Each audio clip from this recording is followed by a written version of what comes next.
Bienvenidos de nuevo. Ya veis dónde me hallo.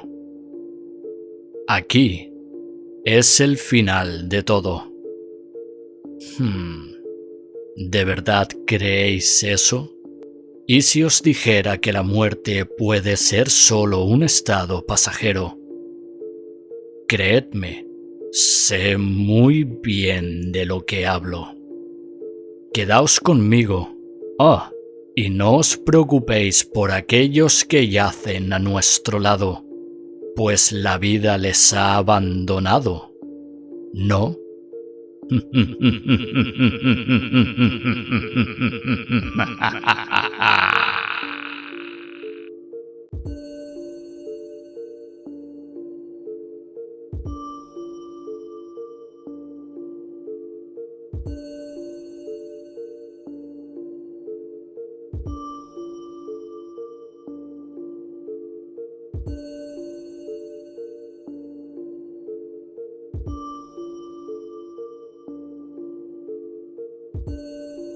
Mi nombre es Gustavo Golmayo y soy médico forense. Por 11 años trabajé en la pequeña morgue de El Amparo, el pueblo donde crecí. Luego, me trasladaron al Hospital Municipal de Santa Fe, donde trabajo en la actualidad. Llegué a esta ciudad por un sueldo mejor, pero sobre todo, vine en busca de nuevos desafíos. Siendo sincero, esa es solo la versión oficial de los hechos.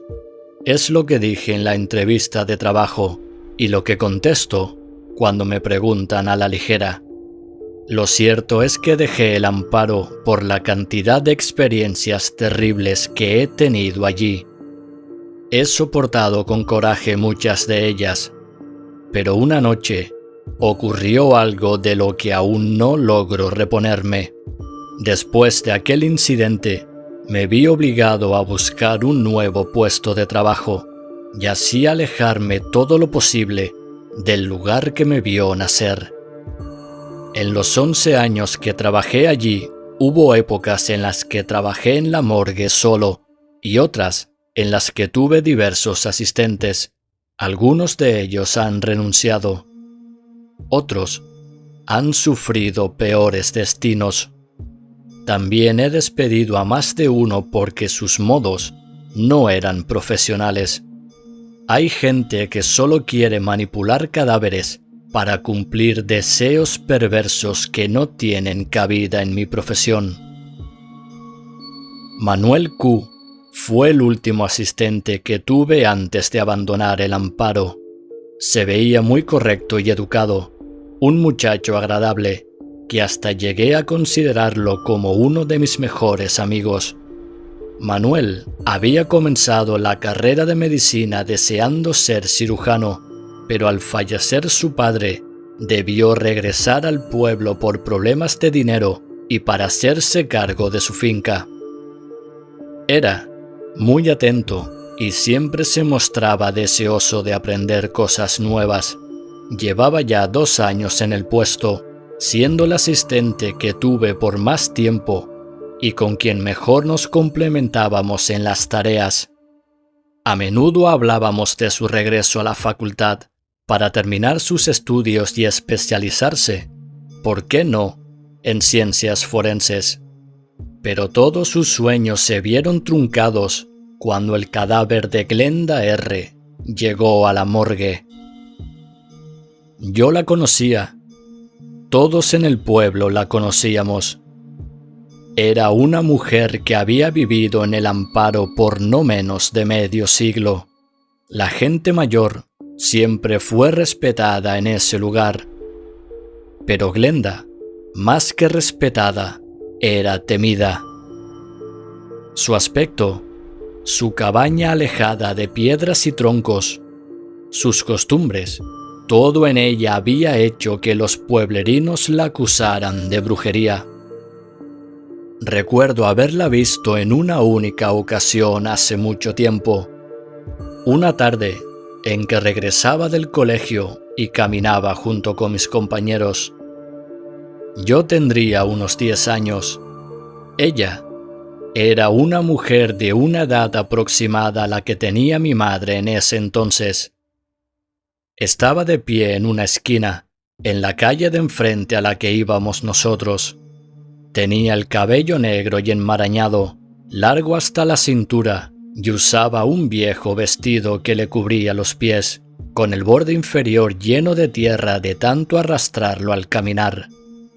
Al verla, uno de mis amigos me dijo al oído que me cuidara de ella, que era una hechicera muy poderosa.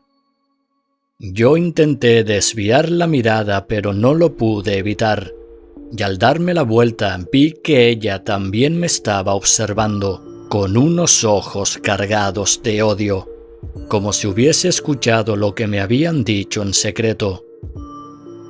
Cualquier niño que la conociera, y también cualquier adulto, habría sentido escalofríos al conocerla. Yo solo necesité un segundo para entender por qué la gente la había apodado la Bruja del Amparo. Son interminables las leyendas sobre aquella mujer, muchas de dudosa procedencia, pero creo que algunas debieron de haber sido ciertas. Una de las más conocidas es la de aquel viajero extraviado que pasó por su cabaña para pedirle algo de beber. Hasta el día de hoy, son muchos los que dicen que a medianoche alguien golpea su puerta y cuando se acercan a ver quién es, escuchan una débil voz del otro lado, suplicando por un vaso de agua. Cuando eso ocurre, la mayoría se queda rezando en silencio, pero los pocos que se han atrevido a abrir la puerta de la entrada aseguran que no encuentran a nadie al otro lado, o bien que vieron algo alejarse, como un pequeño animal o una sombra. No se trata de un espíritu maligno, es más bien un alma en pena.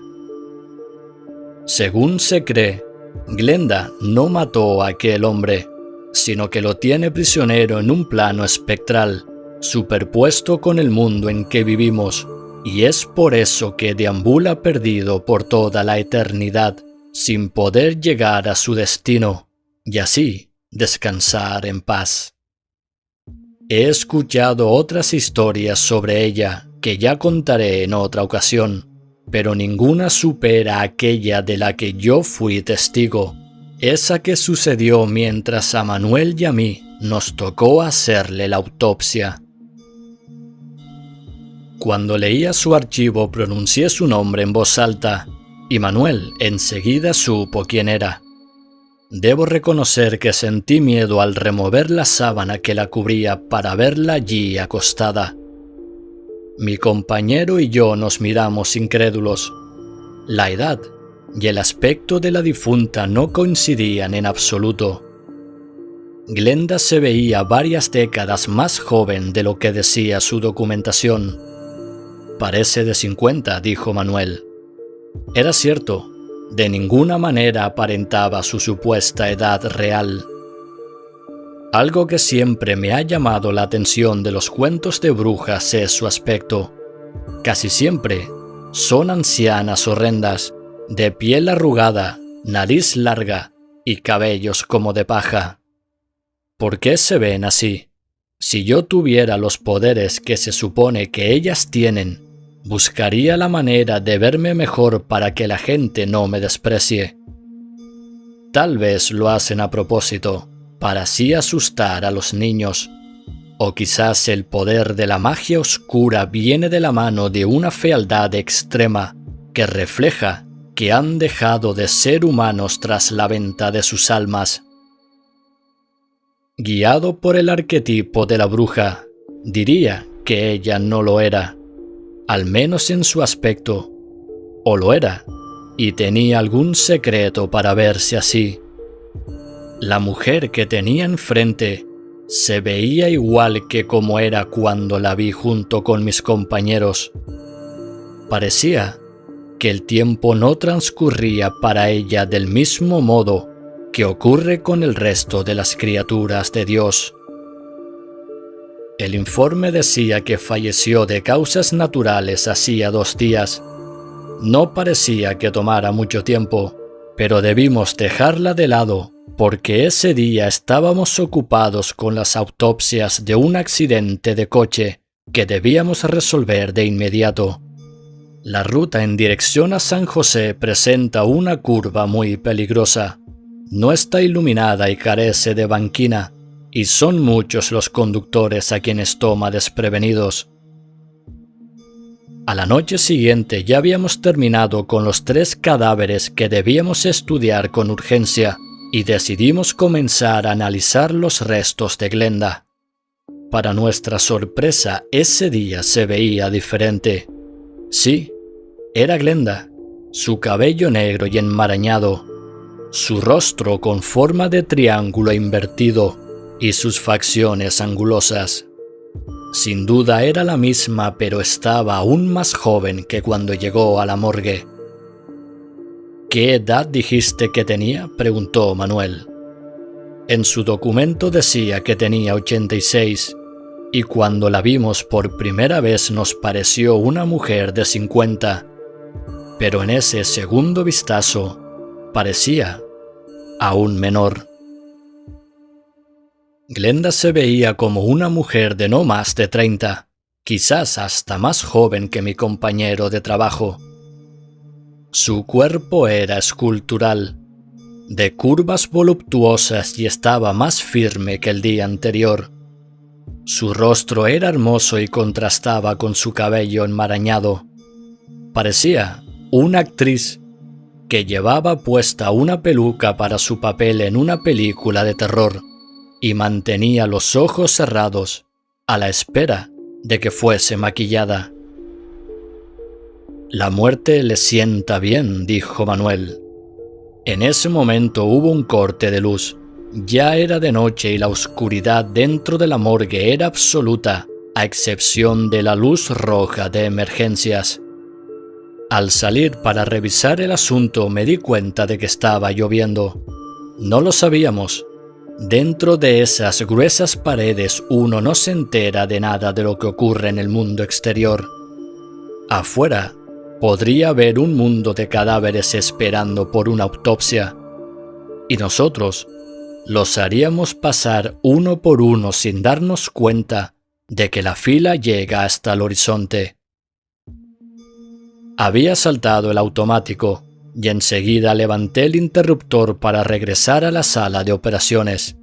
Entonces vi una de las imágenes más terribles que he presenciado en toda mi carrera. Allí estaba Manuel, desnudo, de pie frente a la camilla de Glenda, y ella estaba con las piernas abiertas. No podía creer lo que veían mis ojos. Jamás tuve un asistente del que haya esperado algo como eso. En las entrevistas de trabajo se pide aptitud psicológica y se rechaza toda señal de perversión.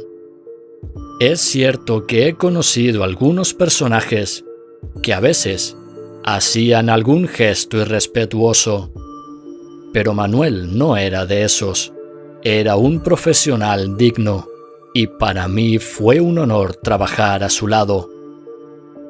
Todo lo que pensaba sobre él, todas sus virtudes, desaparecieron en un instante cuando lo vi haciendo aquello que apenas puedo pronunciar.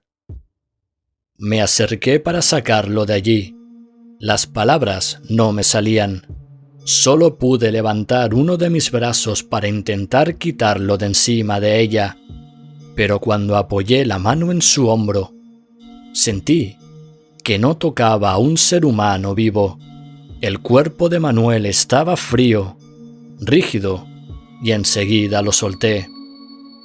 Me causó una horrible sensación que me recorrió la espalda y quedé inmóvil sin poder evitar lo que estaba ocurriendo.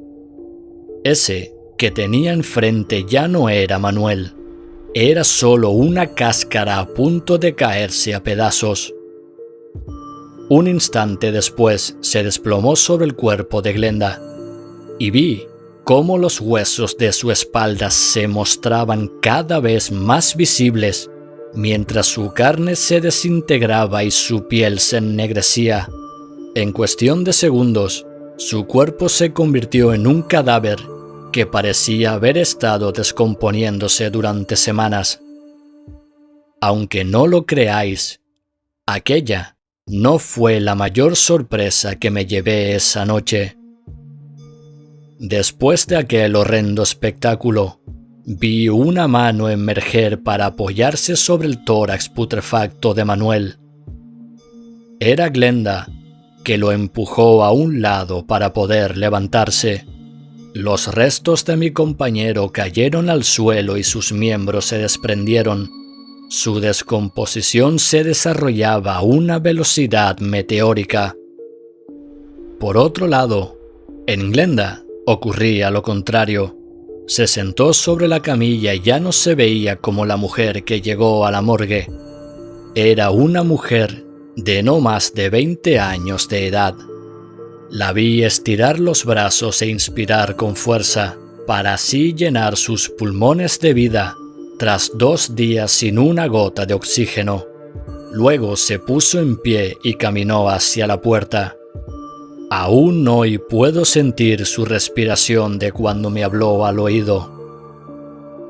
Tu compañero del colegio tenía razón. Debes cuidarte de mí.